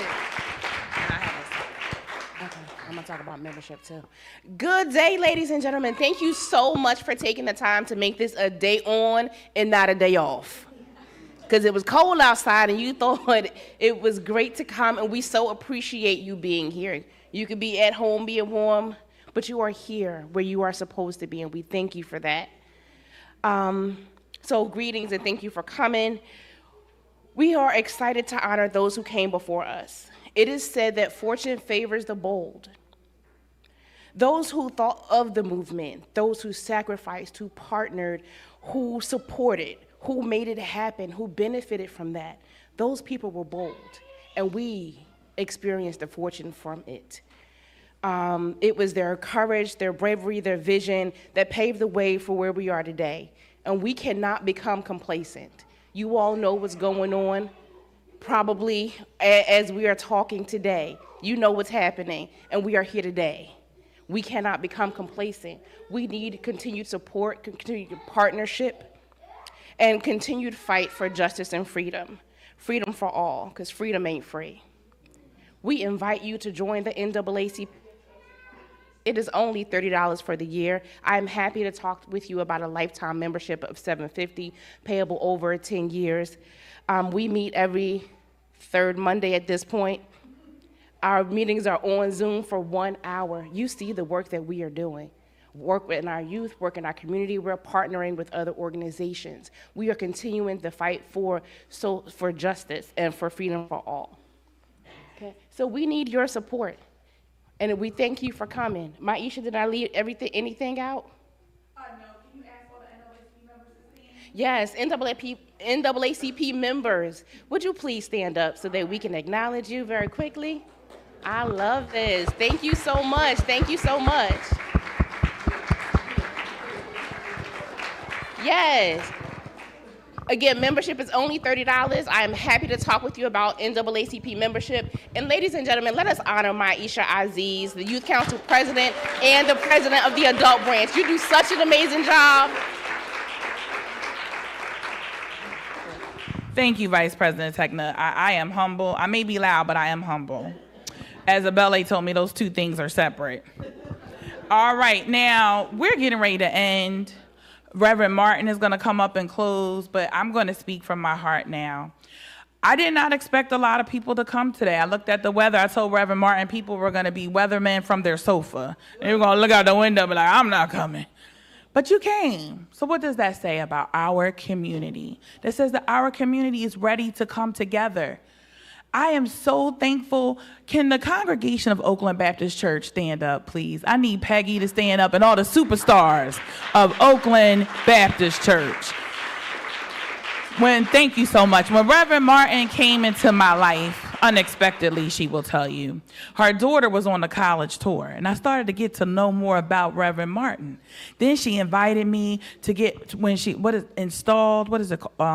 I was there when she got ordained with Reverend Still at Kane Avenue. I was there when she was the pastor at Flemington, and when she came here and became the pastor of Oakland Baptist Church, I was here too. What does that say to you? We are a community of interfaith. We are a community of multi-cultures. Don't watch TV and believe what they're saying. It's not true. Reverend Martin has been to the masjid during Ramadan. She's broke fast with us. She's our favorite pastor. I tell everybody, I have an imam and a pastor. And she is a testament to what can be done in the community if we work together. Peggy, wouldn't you say she's made Oakland Baptist Church better? Absolutely. This church, when I tell people we're coming to Oakland, they go, you going to Oakland? I am going to Oakland Baptist Church. It's a place where it's welcoming and nurturing and loving. We have to continue the legacy of Dr. King by opening our synagogues, our temples, our masjids, our churches, and coming together again. Because you know who cares who you worship? You do. You know who cares who's fighting for civil rights? All of us. Who's protecting our youth? That's what we care about. So every year we want you to come back and look beyond the dream. Every year, every day, we want you to think about how are you going to make society better? How are you going to make it better? How are you going to help the youth? It may mean that you're going to take off 6 days to come on a college tour, be a chaperone. Reverend Martin's been a chaperone. I even got some members of Kappa Alpha Psi to come on. We have Garrett Wynn back there, a firefighter. So come on, brother. He came down for 6 days. We take these children. We'll be leaving on April 20th. Our plans are to go to Grambling and Southern in Louisiana. What other organization is taking young people halfway across the world? We've already taken them to New Orleans. We've already taken them to Tallahassee on a bus. We are committed to exposing our young people to things they have never seen. Now, I'm going to give you a testimony because that's what Christians do in church, right, Reverend Martin? I'm going to give you a testimony. Then I'm going to let Reverend Martin, because she is the pastor. I am not. My imam is writing down notes. He's going to talk about me on Friday. We went on an Ivy League tour. We get to Yale. Guess what happens? A young man looks at the group and he says, I know that woman. I know you. And I said, you know me? Because hundreds, thousands of kids come through our youth council. You are the reason why I'm at Yale. He said, I was a young Hispanic male from Camden. I got a full ride to Yale, but it's because of you. And who am I? I am the NAACP. I am the community. I am you. I was almost in tears when that young man said that. If we are not making an impact in our community, what are we doing? That's for all of us. So continue to drag your children out to things they don't want to be. I went to all of them. I was dragged when Columbia was renamed Cecil B. Moore Avenue after the famous civil rights activist. I was bored. I was in a church somewhere in North Philly. But guess what? I grew up to be a lawyer, and so did my girlfriend that went on that day. You never know who you are going to inspire with the work that you do. So on behalf of the NAACP, which stands for the National Association for the Advancement of Colored People, but it's for everybody, as they say, it's for everybody at the club, everybody.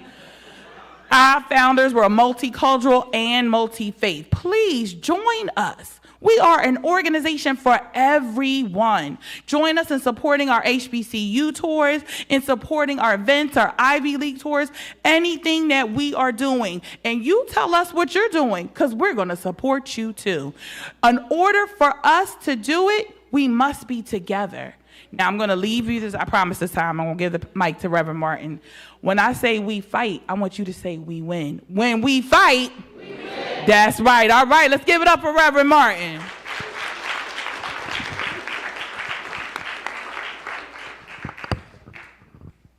Good morning. It's still morning. Barely, but it's morning. I'm going to ask you to give a round of applause for our President Aziz for all that she has done today. Now, I'm going to say to the Youth Council, don't you think she should do what she makes you do? Yeah? Okay, so would you please introduce yourself? Good morning, everyone. My name is Maisha Aziz. I am the newly elected president of the NAACP Camden County East Adult Branch. I am the advisor of the award-winning NAACP Camden County East Youth Council. I am the Region 2 Adult Rep for the National Youth Work Committee for the NAACP, and I am the New Jersey State Conference Youth and College Advisor for the NAACP, and I am the chair of the Youth Work Committee.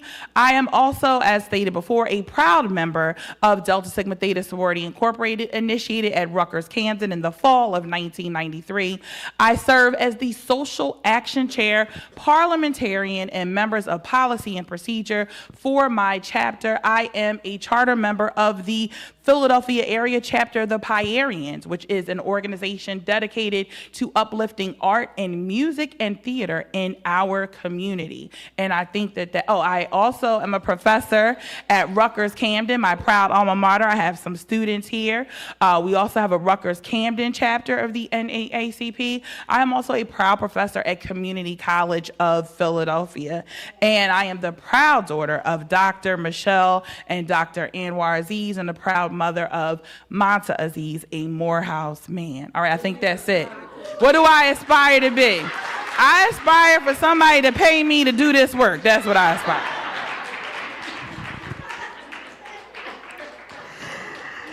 there's just not enough hours to do what this woman does. She does it consistently. I can call her at 11, 12 o'clock at night. I can wake her up at 7 in the morning. She is always giving back to the community. And so we say thank you abundantly for your leadership, for your mentorship, for your service to our community. I'm overwhelmed with joy. I am so glad that you pushed forward and didn't listen to the meteorologist and came out.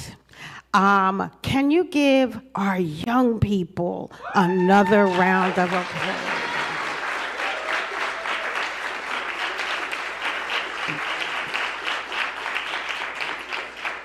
If you look on your phones, if you read newspapers still, if you go online, you're not going to see this representation of our young people. And what we want to say is your community, we're so proud of you. Thank you so much for coming. Thank everyone, every organization that's represented for coming. And even though I'm a pastor, and we're usually long-winded, I'm done. Aren't you glad?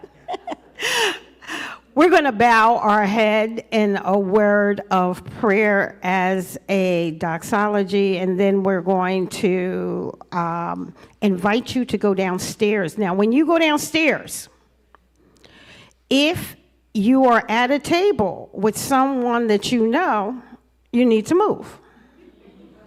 We want the table to be mixed with people who don't know each other.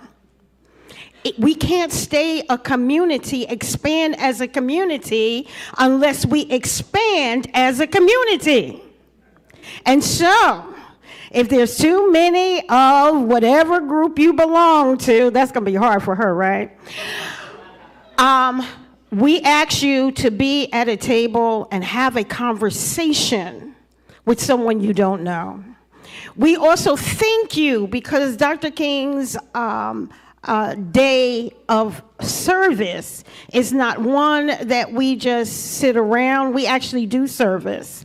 Our goal was to have 2,025 pieces of non-perishable items for the food pantry that services 150 families every single month. If we don't reach our goal, we will be sending you an email so we can reach our goal, because hunger is real in this community, and people come because they need just a little more help. Thank you for all that you have given. Let us bow our heads. Lord, thank you for blessing us to remember the plight of justice and righteousness for all people. Thank you for allowing us to hear the wonderful expressions by our young people and our community. Bless the food that we're about to receive. Let it be a blessing to our body. Bless all that has a hand in preparing it, and bless our bodies that are about to receive it. Amen. All right, we are now going to end with We Shall Overcome. I've been told, I don't want you to think I knew this by heart, that it's on page 512 in the hymn book. I see the imam over there taking notes again. Sierra's going to come up. Because people are starting to wonder. All right, so Sierra's going to end us again. If you go to page 512, We Shall Overcome. And we're going to sing along with Sierra. You good? You have the lyrics? Good? Okay. Oh, no, I will not be sharing these songs with you, honey. I can speak. I cannot sing.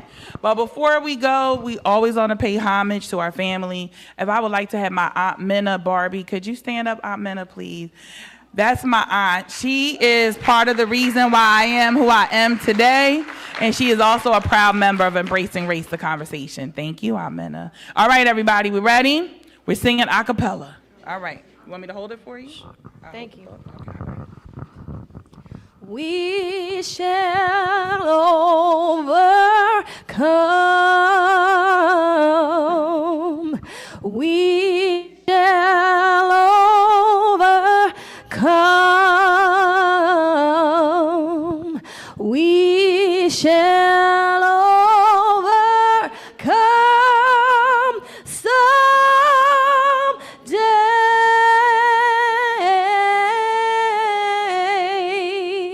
Oh, deep in my heart. Y'all better sing. I do believe we shall overcome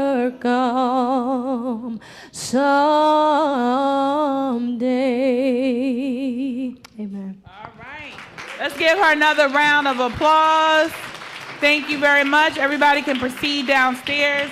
We would like the members of the D9 to stay up here for some pictures. All right, thank you, and I dare to care. Thank you. Everybody go downstairs and get something to eat. Thank you very much.